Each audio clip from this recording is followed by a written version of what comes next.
What's up, everybody? Welcome to today's edition of Everyday Discipline, where we decode, deconstruct, and reverse engineer self-discipline for you to get whatever it is you want in your life. My name is Brent Kokel. I am your host, as always.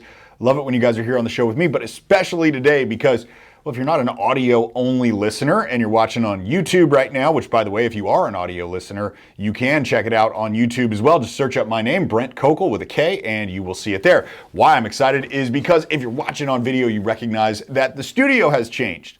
I had that background forever. That was the blue and the black foam with the Limitless sign behind it.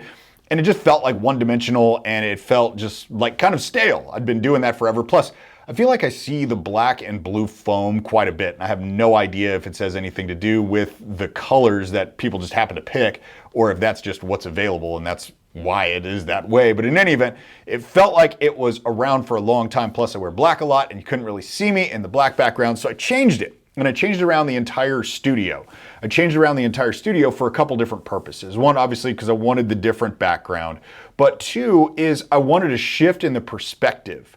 The perspective that, one, I had, and two, the perspective that the viewers have. I record a lot of videos. I pump out these podcasts. I pump out YouTube videos. And I just wanted a different perspective for everybody that gave it a little bit more depth. There's this artsy thing when it comes to video, and the more depth that you've got to a shot, the better it is. That's why when you take a picture, everybody wants to go stand up like right against a wall or right up next to whatever it is they're taking a picture of. That's what makes an image flat. If you're standing off the wall, it gives it some depth, and that actually creates a little bit better image. So next time you go on vacation, there you go, you can try it that way. But the perspective is really, really important. And that's actually the lesson that I'm going to get to in today's episodes really quickly, which is that your perspective determines your experience. Like all the time.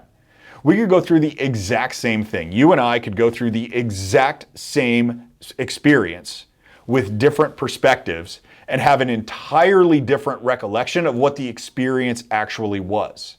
And it's a really valuable thing because most of the time you set out with an idea or a plan of something that you want to accomplish, and inevitably it doesn't work out exactly how you wanted it to. Something always happens, something gets in the way, an obstacle you weren't thinking was going to be an obstacle becomes one. A person that you thought was going to be helpful winds up being more of a hindrance than a help. It all changes. And in the middle of the struggle, the problem is that you're frustrated and you're angry. And I get it, because I'll share with you a story of struggle here in a minute for myself, but I get it when it's frustration and anger. But what I want you to see in that is that when you are angry and when you are frustrated because things aren't going the right way, it's because your perspective is off, but those emotions blind you from the lesson that you were supposed to get. Because you set out doing something that you want to do, thinking that you're going to learn one lesson. And it happens to be your most desired lesson. It's not the lesson that you're supposed to learn. It's your most desired lesson. When I set out, and I've talked about the apparel company before, but I'll talk about it again because it's really relevant to this story. Because things aren't going the way you think they should, but they're going exactly as they need to go. I was looking to get the lesson of having a massive tax problem every year because I thought I could create a global brand that would sell, $50 to $60 million a year, and we were going to be running about a 35% net margin on that. And so I was like, I'm trying to create a big tax problem. I want the lesson of what that looks like. And through all the trials and tribulations of it, I was frustrated as hell. I remember there was a night I was in a Seattle hotel room, and I was up there. I was consulting for another company up there at the time. And there was a company that was in Los Angeles that was supposed to make prototypes. And these are some of like the really early prototypes that we were making. And this was probably our fourth iteration. Because you'd think that making clothes is pretty scientific. You've got this thing called a pattern, and the pattern is based on the design, and it's basically a blueprint. It's a blueprint for how to cut the shirt. It is this many centimeters from one seam to the other seam. And you would think that this would be simple and easy, but it's not. Regardless of how well the pattern is made, you still have a concern over the fit. And that's because, one, it's not an exact science in the width. There's a little bit of room to play in everything, and the fits were really important to me. Plus, how each fabric plays with each other is also something that winds up making a difference in how the thing fits. And so this was either the fourth or fifth iteration, and I had gotten a phone call from the owner of the cutting room, which is where they're making all these samples for me down in LA. And I can't remember a time when I was more pissed off. I remember talking to my wife that night on the phone, just like screaming, like not at her, which by the way, she's a saint for basically being my psychiatrist for so many years while I was trying to make that thing work. But I remember screaming and just being so angry because these people did not care. Like they did not care at all if the product was right. They didn't care if it was on time. They didn't care. Like they purely didn't care. And you can't pay somebody to care, and I understand that, but it was my frustration over what they felt like was normal and ordinary, because I'm going like the fifth prototype, are you fucking kidding me? This needs to be done now. And they're like, well, yeah, we can get it back on the floor in 3 weeks. The floor being the cutting room floor. And so you can imagine what different shade of purple I went when they told me that, but I lost it. And I was so frustrated, and I was so angry. I was so angry. And then it kept on going to where I couldn't figure out how to market it properly. And yes, now looking back on it, the niche was way too small. And it was also making a very, very high-end product for people that didn't have very much money. And it was the most angering time of my life. And I couldn't see it in the moment because I was looking for the lesson of how to have a really, really big tax problem, bigger than I've ever had before.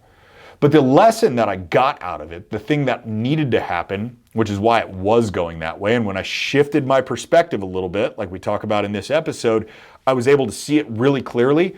But more importantly than just seeing it, I was able to like extract it and utilize it to go forward in my entire life. And the lesson I needed was humility. I really needed humility. I needed a lesson in humility because I was far from humble at the time. And it's something I still fight all the time. And it's not out of arrogance. It's the constant battle of ego, which I think is a common human battle. But I really needed a lesson in humility. Everything went exactly as it should. And so looking back on it, now on my perspective is simply that it was an MBA and a master's in direct response marketing. Like that's the perspective out of that entire experience. And it's less than I would have paid to get an MBA from Wharton or Harvard Business School. And it was a lot more valuable because it happened in the real world versus some theoretical bullshit that some professor is going to give me. So there's that. But the thing about it too is that it's not just business where this lesson holds up. Your perspective determines your experience. I think about the years that I've struggled with my daughter. Right? She turned 11 a couple of days ago. But there was 7 years of her life where we just were oil and water. We would struggle all the time. I just couldn't figure out how to get along with her. And that really frustrated me. That really made me mad. When I went to therapy and talked about it, it was essentially that I felt disrespected. Because I'm telling her, like, I need you to go do this. And she's like, zero fucks are given. She doesn't want to do it. And so she's not doing it. And so I feel disrespected. And when I get disrespected, I start yelling. And it was like a terrible situation. And it was one that really caused me personally a lot of pain because I couldn't figure out how to guide my daughter. And that's a really important thing. And so I shifted my perspective on this too. And I started asking myself the following question, which is simply, what is this child trying to teach me? And that perspective shift opened up an entirely new relationship with my daughter where I appreciate her so much because the thing that drives me the most nuts is actually the thing that makes me the most envious. She's trying to teach me something, see? Because zero fucks are given. Like, that's like, we could have had her middle name be I don't give a fuck because she does not give a fuck. Like, hair's messed up, don't give a fuck. Wearing like one blue shoe and one pink shoe, don't give a fuck. Like she doesn't care. Zero fucks are given. Her last fuck was given like when she had like her third breath in the world. And it frustrates me, but at the same time, I'm really envious of it. The perspective shift on that is that she's teaching me how not to give so many fucks because I care way too much about every single thing. To the point where it's almost a hindrance.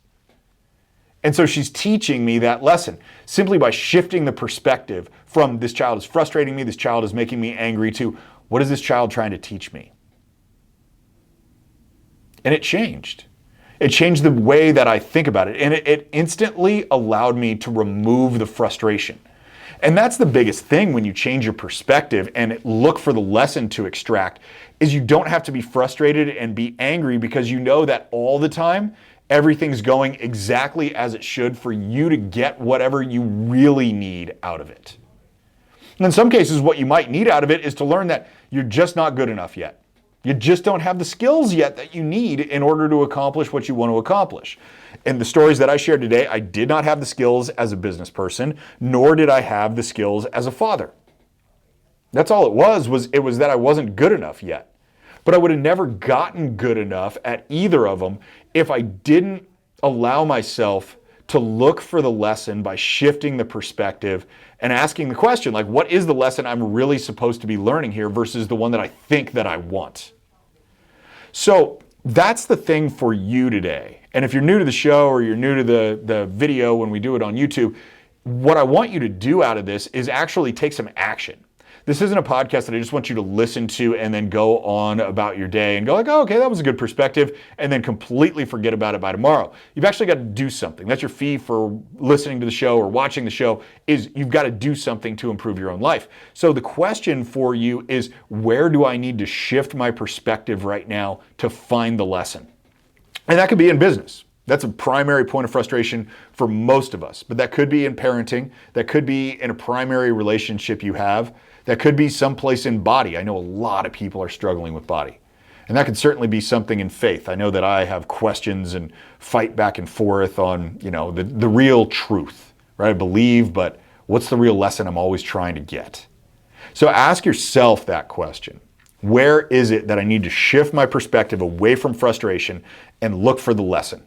And then once you've got that lesson, man, the sky's the limit for you, because through all of this pain comes a tremendous amount of power. And I want you to remember that. So now is your job to get off of this show and go and take the action that I just told you to take.